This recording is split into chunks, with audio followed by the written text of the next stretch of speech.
기도하고 말씀을 나누겠습니다. 하나님 아버지, 오늘도 말씀으로 저희들을 교훈하여 주시옵소서. 레위기의 말씀을 한 구절 한 구절 읽을 때마다 그 의미를 깨닫게 하여 주시옵소서. 무엇보다 나의 힘이 되신 여호와여, 내가 주를 사랑하나이다. 이 사랑의 고백을 하나님께 날마다 올려드릴 수 있는 저희들이 되게 하여 주시옵소서.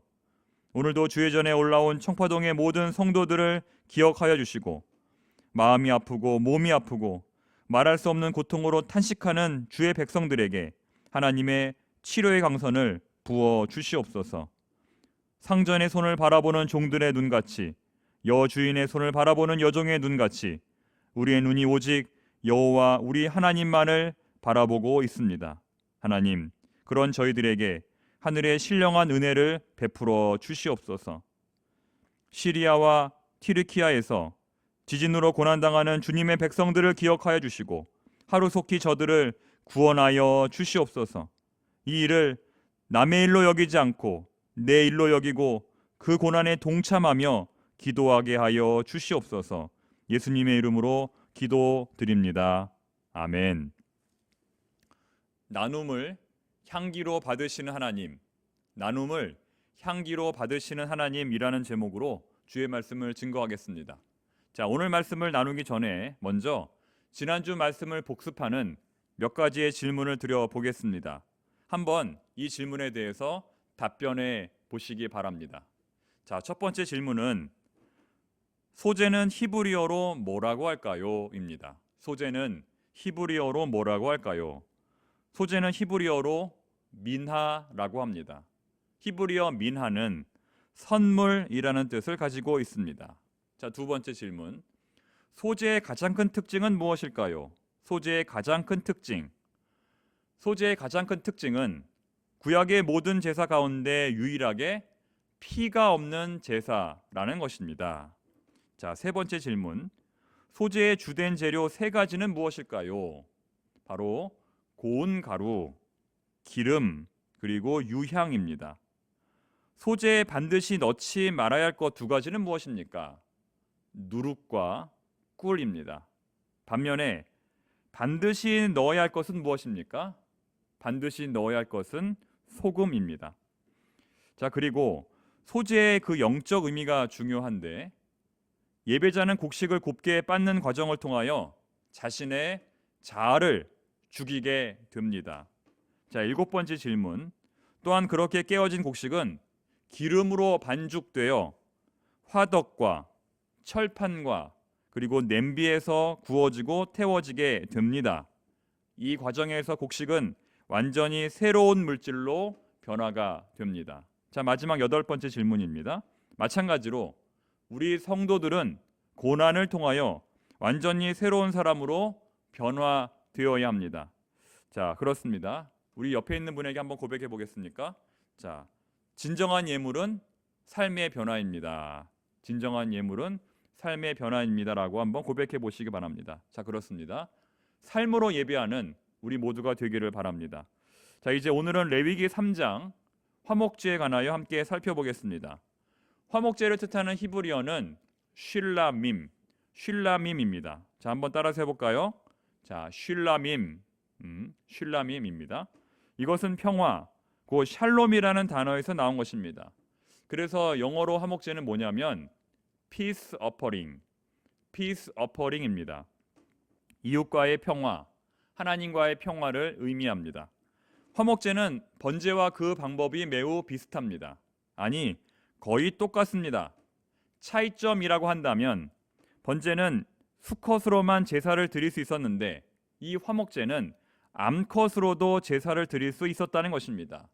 자, 그렇다면 굳이 번제가 있는데 그와 비슷한 화목제를 왜 또 드렸을까요? 번제와 화목제의 차이점 과연 무엇일까요? 자, 그 정답을 말씀드리기 전에 이 레위기 3장의 구절을 먼저 파악해 보겠습니다. 자, 기준이 되는 문장이 무엇일까요? 바로 다음의 문장입니다.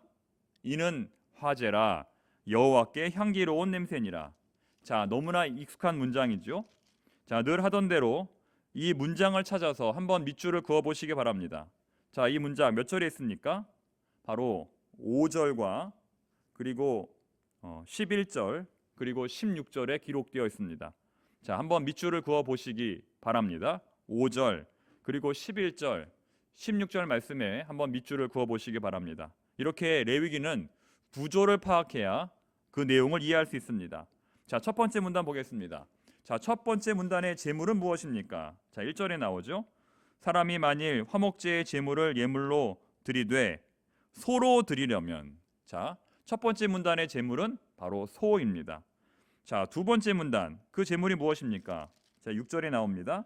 만일 여호와께 예물로 드리는 화목제의 제물이 양이면, 자, 두 번째 문단의 제물은 양입니다. 자, 그리고 마지막 세 번째 문단의 제물은 무엇입니까? 12절에 나옵니다. 만일 그의 예물이 염소면 그것을 여호와 앞으로 끌어다가. 자, 세 번째 문단의 제물은 염소입니다. 자, 번제는 그 순서가 어떻게 됐냐면 소, 양, 새 이렇게 진행이 되었죠. 그런데 오늘 화목제는 그 순서가 소, 양, 염소 이렇게 진행이 됩니다. 자, 이렇게 해서 화목제의 구조가 파악이 다 되었습니다. 자, 다시 질문 들어갑니다. 자, 그렇다면 왜 굳이 번제가 있는데 그와 유사한 화목제를 왜 또 드렸을까요? 자, 화목제와 번제의 차이점 과연 무엇일까요? 번제가 제물 전체를 태워 하나님께 그 향기를 올려드리는 제사라면 화목제는 그 제물의 일부만 하나님께 올려드리고 나머지는 거기에 모인 사람들과 함께 나누어 먹는 제사였다는 것입니다. 이것이 가장 큰 차이점입니다. 번제는 다 태웁니다. 반면에 화목제는 일부만 태웁니다. 그리고 나머지는 함께 나누어 먹었다는 것입니다. 다시 말해 화목제는 하나님께 올려드리는 제사였을 뿐만 아니라 사람들끼리 음식을 나누는 즐거운 잔치, 축제였다는 것이죠. 그래서 그 제물의 범위를 수컷뿐만 아니라 암컷으로까지 확대한 것입니다. 더 많이 나눌 수 있도록 하나님께서 배려해 주신 것입니다. 새는 너무 작기 때문에, 그래서 나눌 것이 없기 때문에 화목제로는 드리지 않는 것이죠. 자, 이것을 지금 우리의 예배에 적용해 본다면, 우리의 예배 안에도 성도들 간의 즐거운 나눔과 친교가 필요하다는 것입니다. 거룩한 예배라 하여 오직 앞만 보고 예배할 것이 아니라 때로는 옆을 바라보며 하나님께 예배 드려야 한다는 것입니다.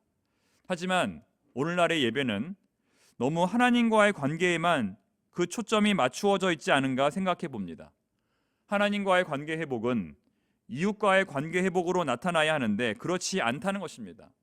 앞을 바라보는 것보다 이 옆을 바라보는 것이 훨씬 더 어렵다는 것이죠.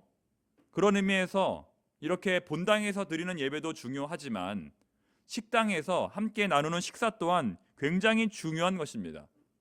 구역 예배는 말할 것도 없습니다. 남녀 선교의 모임도 그렇습니다. 주님의 이름으로 모이는 모든 모임이 다 거룩한 모임이라는 것입니다. 다시 말해 식사를 준비하시는 분들도 주차를 안내하시는 분들도 설교를 하고 예배를 인도하는 예배 인도자와 똑같이 거룩하다는 것입니다. 아니, 오히려 추운 겨울에도 무더운 여름에도 땀 흘리며 봉사하는 그 수고는 우리 하나님께서 더욱 귀히 여기실 것입니다. 간절히 바라기는 우리 하나님께서 매주 식당과 주차장, 방송실, 재정부실 그리고 보이지 않는 곳에서 수고하시는 모든 봉사자들에게 큰 은혜를 주시기를 소망합니다. 자, 그렇다면 언제 어느 때에 하나님께 이 화목제를 드렸을까요? 자, 이 시간 말씀을 한번 찾아보겠습니다. 자, 레위기 7장 15절부터 18절의 말씀입니다. 조금 넘겨서 레위기 7장 15절부터 18절 말씀을 한번 찾아보시기 바랍니다. 자, 이 말씀에는 이 화목제의 목적과 화목제의 제물을 언제까지 먹어야 하는지 그 내용이 기록되어 있습니다. 자, 조금 길지만 이 말씀을 한번 천천히 한번 읽어보겠습니다. 감사함으로 드리는 화목제물의 고기는 드리는 그날에 먹을 것이요 조금이라도 이튿날 아침까지 두지 말 것이니라. 그러나 그의 예물의 제물이 서원이나 자원하는 것이면 그 제물을 드린 날에 먹을 것이요 그 남은 것은 이튿날에도 먹되 그 제물의 고기가 셋째 날까지 남았으면 불사를 지니 18절 만일 그 화목 제물의 고기를 셋째 날에 조금이라도 먹으면 그 제사는 기쁘게 받아들여지지 않을 것이라 드린 자에게도 예물답게 되지 못하고 도리어 가증한 것이 될 것이며 그것을 먹는 자는 그 죄를 짊어지리라. 자, 화목제의 목적이 나왔는데요. 15절을 보니까 감사할 때, 그리고 16절을 보니 서원할 때 이 화목제를 드립니다. 자, 그런데 중요한 것은 이때 나누는 화목제물은 냉장고에 넣어두고 조금씩 아껴 먹는 것이 아니라 감사제물은 그 당일 안에, 서원제물은 그 다음 날까지 다 먹어야 한다는 것입니다. 만약 날짜를 초과하여 먹으면 어떻게 될까요? 하나님께서 그 제사의 전체를 받지 않으셨다는 것입니다. 자, 왜 그러셨을까요? 그 이유가 중요합니다. 반드시 나누어 먹으라는 것입니다. 욕심을 부리지 말라는 것입니다. 아무리 대식가라 할지라도 황소 한 마리를 하루 안에 다 먹어치울 수 있는 사람은 없을 것입니다. 그런데 만일 어떤 사람이 욕심을 부려서 혼자 그것을 다 먹으려 한다면 하나님께서 그 제사의 전체를 받지 않으신다는 것입니다. 특히 방금 읽은 레위기 7장 18절 말씀은 그와 같은 행위를 가리켜서 뭐라고 하냐면 범죄 행위라고 말씀하십니다. 그것을 먹는 자는 그 죄를 짊어지리라. 제가 예전에 아주 맛있는 복숭아를 선물로 받은 적이 있습니다. 얼마나 알이 굵고 탐스러웠는지 지금도 기억이 납니다. 얼마나 그것이 맛있었는지 지금도 기억이 납니다. 자, 그런데 저는 그 복숭아를 혼자서 다 먹기 위해서 감추어 두었습니다. 아무에게도 말하지 않고 비밀 장소에 감추어 두었습니다. 그리고 며칠 뒤에 그 복숭아를 먹기 위해 상자를 열었습니다. 어떻게 되었을까요? 다 썩어 문드러져 있었습니다. 여러분, 이것은 복숭아뿐만이 아닙니다. 우리가 가지고 있는 모든 것이 다 이와 동일합니다. 나누지 않으면, 베풀지 않으면 다 썩어 문드러집니다. 오늘 설교의 제목이 무엇입니까? 나눔을 향기로 받으시는 하나님. 나눔을 향기로 받으시는 하나님입니다. 자, 무엇을 향기로 받으신다고요? 나눔을 향기로 받으신다는 것입니다. 우리 하나님께서는. 그래서 이웃과 나누는 과일 한 조각이, 이웃과 나누는 반찬 한 가지가 바로 하나님께 드려지는 예물이라는 것입니다. 그런데 만일 혼자서 그것을 다 먹으려 한다면 결국 썩어 문드러지게 되는 것입니다. 여러분, 무엇이 죄일까요? 무엇이 우상일까요? 단군상이 우상이 아니라 우리 마음속에 있는 그 욕심, 혼자서 다 먹으려는 그 욕심이 바로 우상입니다. 죄입니다. 그 욕심 때문에 나라가 멸망을 당하기도 하고 가정이 무너지기도 하는 것입니다. 그러나 우리가 나눌 수만 있다면, 그러나 우리가 베풀 수만 있다면 이 땅은 천국으로 변하는 것입니다. 하나님 나라의 다른 이름은 바로 공존입니다. 지금의 삶이 천국이냐 지옥이냐 결국 우리의 선택에 달려 있는 것입니다. 사람들이 굶어 죽는 것은 당신과 내가 나누어 주지 않았기 때문이다. 이 테레사 소녀가 한 유명한 말이죠. 자, 이제 오늘 말씀을 정리해 보겠습니다. 화목제의 영적 의미를 말씀드리겠습니다. 첫 번째, 번제와 소제를 통해 하나님과의 깊은 만남을 가진 예배자는 이제 이웃과 화목제를 나눔으로써 이웃과의 관계를 회복하게 됩니다. 다시 말해 온전한 예배는 이웃과의 갈등을 해결하는 것입니다. 온전한 예배는 뭐라고요? 이웃과의 갈등을 해결하는 것입니다.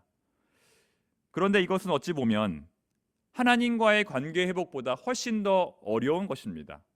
사람과 화해하는 것이 하나님과 화해하는 것보다 더 어렵고 사람에게 용서받는 것이 하나님에게 용서받는 것보다 훨씬 더 어렵다는 것입니다. 그러나 우리 주님께서는 이렇게 말씀하십니다. 그러므로 예물을 제단에 드리려다가 거기서 내 형제에게 원망 들을 만한 일이 있는 것이 생각나거든 예물을 제단 앞에 두고 먼저 가서 형제와 화목하고 그 후에 와서 예물을 드리라. 하나님께 예배 드리기 전에 먼저 사람과 화해하라는 것입니다.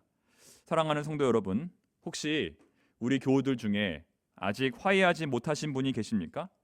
아직도 만나면 마음이 불편하고 인사조차 나누기 어려우신 분이 계십니까? 간절히 바랍니다. 먼저 손 내밀어 화해하시기 바랍니다. 자, 어느 목사님이 성도들에게 물었습니다. 뭐라고 물었냐면, 우리 교인들 중에 미워하는 사람이 한 사람도 없는 사람 한번 손들어 보라고 했습니다. 미워하는 사람이 한 사람도 없는 사람 손들어 보라고 했습니다. 그러자 어느 나이가 많으신 할머니께서 손을 드셨습니다. 목사님은 그 할머니에게 한 번 더 물었습니다. 할머니는 정말 우리 교인 중에 미워하는 분이 없습니까? 그러자 할머니께서 이렇게 답했습니다. 예전에는 미워하는 사람들이 정말 많았는데 이제 다 죽고 나만 남았어. 여러분, 신앙생활 하다 보면 미워하는 사람이 생길 수 있습니다. 교회에서 일하다 보면 부딪히고 상처받을 수 있습니다. 상처 주고 상처받는 것은 교회나 세상이나 똑같습니다. 아니, 교회가 더 심하지요. 따라서 우리는 어떤 마음을 가져야 할까요? 어떻게 믿는 사람이 그럴 수가 있어가 아니라 사람은 누구나 그럴 수 있지, 이런 마음을 가져야 합니다. 중요한 것은 화해입니다. 오늘 주님께서 우리에게 말씀하십니다. 먼저 손 내밀라. 먼저 손 내밀라. 먼저 손 내미는 사람이 믿음 있는 사람이고 성숙한 사람입니다. 자, 두 번째 메시지는 이웃을 위한 희생과 헌신이 하나님께 올려지는 향기라는 것입니다. 이웃을 위한 희생과 헌신이 하나님께 올려지는 향기다.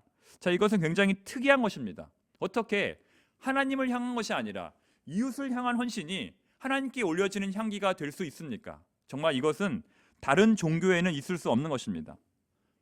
사실 화목제로 드려지는 제물들, 소, 양, 염소 같은 제물들은 굉장히 값비싼 것들입니다. 누구나 소유할 수 없는 것입니다.